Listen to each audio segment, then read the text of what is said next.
I think the other part is we have to realize gambling is an addiction.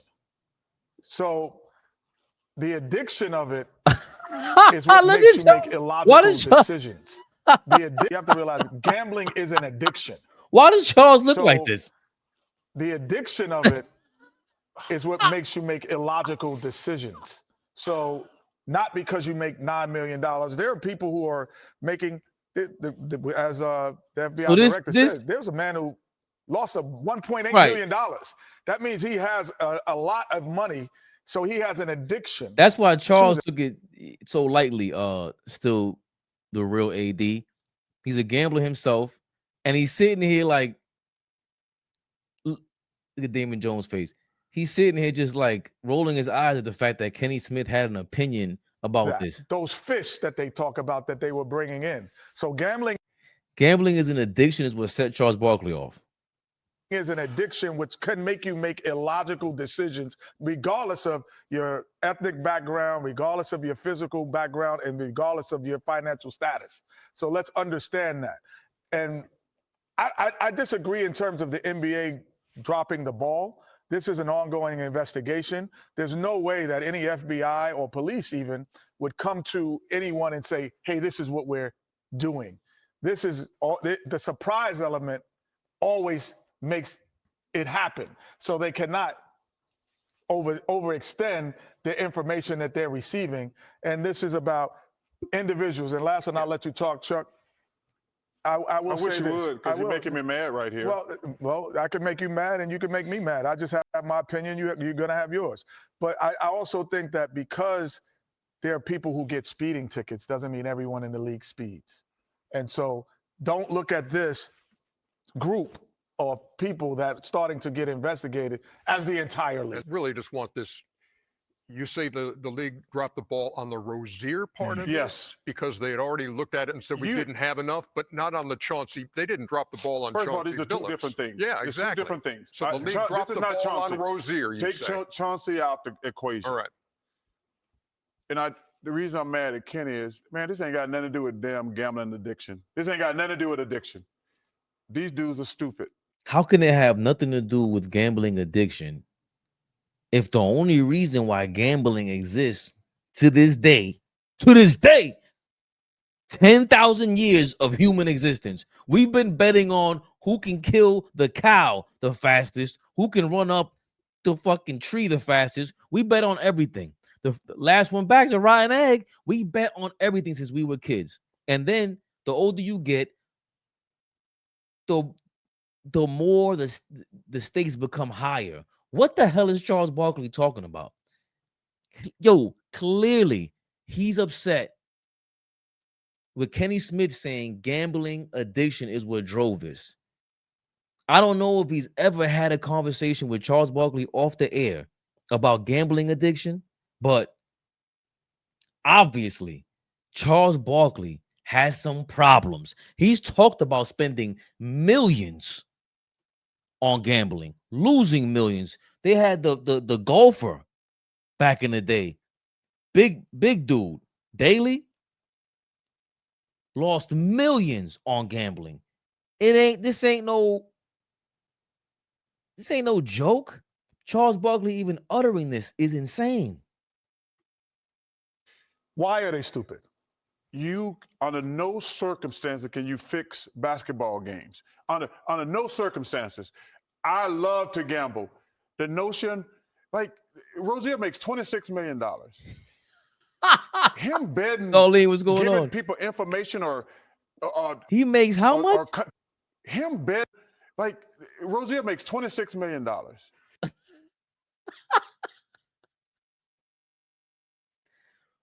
Rozier makes $26 million and he still participated in this. But gambling addiction has nothing to do with this. And I'm not saying he's an addict. Let's unravel this for a second. Terry Rozier doesn't have to be an addict for this to be an issue or for this to be persistent and make headline news with the feds. Terry Rozier doesn't have to be the problem here. He could just be associated with the problem. Charles Barkley being on ESPN with ESPN Bets as a part of ESPN now, which, by the way, let's not forget, the company that aligned, the sports book that aligned with ESPN to create ESPN books, left Barstool. They broke up from Barstool. They made a whole bunch of money on the deal, sold like his equity for $1 or something like that, or retained the piece of his equity. I don't even know what the deal is, but he made money on a deal to separate himself from the Penn Corporation or whatever it was that went and linked with ESPN to create ESPN Bets, which is issuing financial support clearly, so sponsoring plenty of things for ESPN because they were on the bottom right screen, which is how the bottom right screen of ESPN in the middle of their headline news.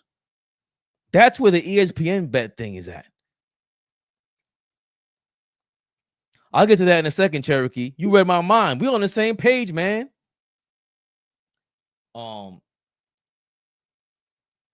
Barkley's just out of his mind on this, man. I don't even know why. He just came off so defensive, and he's hypocritical as usual because what do I always say? He's the same guy that talks about Kevin Durant and these guys jumping teams. He's not a bus driver. Okay, you are the lead person. You and Shaq were leaving teams, jumping around before LeBron James and Kevin Durant did it. And regardless of how we perceive them in real time, you avoided all these real criticisms or critiques because you had a Nike campaign pushing for it. The 90s wasn't gonna, we weren't gonna kick you down like that because you were the anti-Jordan. You were not a role model. You were allowed to say things like this in your prime because of your personality, and you got over on it. Barkley and Kevin Durant don't have your personality, so they're not persuasive. They're not that funny to ever host a TNT show.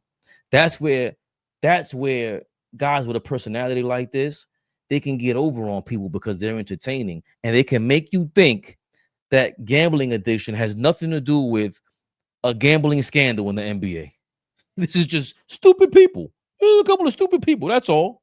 They're just dumb. Him betting, giving people information or taking himself out of games, how much is he gonna benefit taking himself out the game to get unders? Like, he's making $26 million.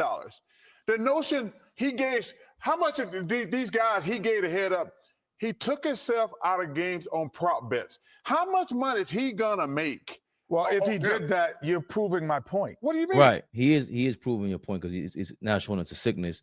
But this is another thing I want to talk about because the mob is involved, and we'll get to Michael Francesi in a second, Cherokee, because he broke it down and he was a part of the mob, right? But this is another major issue that I have with people, and it affects all of us. Even when you see it now with the gambling thing, but you see it within, like, with rappers, you see it with anyone who's associated with gangster shit, right? Everybody wants they want what comes with being a tough guy, right? And being powerful. And everybody, I don't care what color you are, any association with that, there's benefits to it. But nobody wants to take the risk.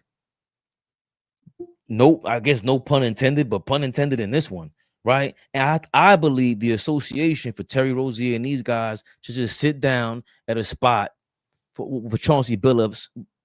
We haven't even gotten into the details of how they fixed these poker games. They had contacts that had X-ray vision on them and cameras underneath the table and just James Bond shit to be rigging games. Like, this is worse than them fixed dice that Jay Prince and them be rolling, right? So to be associated with the feds and all this, with the gangsters and all this, mobsters, right? There is still a thing to this where you're getting away with something. And Terry Rozier, Chauncey Billups, is, at the end of the day, it's gambling. And the people who are most associated with something like this in the underworld are the biggest gangsters that are around. So, and not even necessarily the biggest, but that's who's going to be able to bankroll something like this and have the network for something like this. And you know what it means if you do them a favor. And Terry Rozier doesn't have to have a gambling problem to be in the know with those guys. I don't know what it means if he lives in Orlando or Miami and then he flies out to Atlanta and he got an association. He's good over there with his people, right? There's something that comes with all this. There is an allure to this life. that lifestyle isn't just being in the NBA. You're the new people that you come across when you make it into a certain light. You're gonna meet people and come across people that you never thought you would come across. And I think for a lot of them, it's surreal. And I think they feel emboldened by it. They feel empowered by it. And you feel like you got the one up on everybody else around you. Even though I'm Terry Rozier and I'm, a role player off this court, I'm not really just a role player. So maybe it's a disillusion, right? Like a lot of guys, the ego takes over. And I think it's not just the fact that the gambling addiction is there, because clearly it might be other people around him that have the gambling addiction. He might be doing them a favor. He might be doing his man a favor. Yo, bet the 10,000 on this. I'm gonna sit out. These guys are making money on it anyway. You think he's not telling his friends to make money on it? If he told some guys he didn't grow up with to make money on this, so imagine if it's a way to get his friends paid. This is what comes with gambling. This is what comes with insider trading, right? There's no equity in the stock market for any of this shit. The stock market is in the underworld because you don't want people to know. It's insider trading. So that's what it is. Barkley being this upset about it is just crazy. If you're making $26 million to try to win 50,000, like that's illogical. So that you're proving my point. No, that's not addiction. That's stupidity. The same reason someone goes and uses drugs when they're in the NBA. Hey, drugs are addiction. So there's no gambling addiction? No, yeah, they are gambling addiction. But the notion that you're trying to make sure these guys being addicted, you can't fix basketball games. You cannot fix. Like I say, this is separate from Charles. And Barkley got some nerve acting as if this is something new. So he said he took money from his college under the table. He said this. I didn't know about this. He always talks about it. I don't know about y'all, but I got paid in college, right? That was illegal. What if you got caught and they stripped the school from it? You know what I'm saying? Like, so I, Charles Barkley is just a hypocrite when it comes to this. And he's a hypocrite when it comes to a lot of things, but he's Sir Charles. We still love him.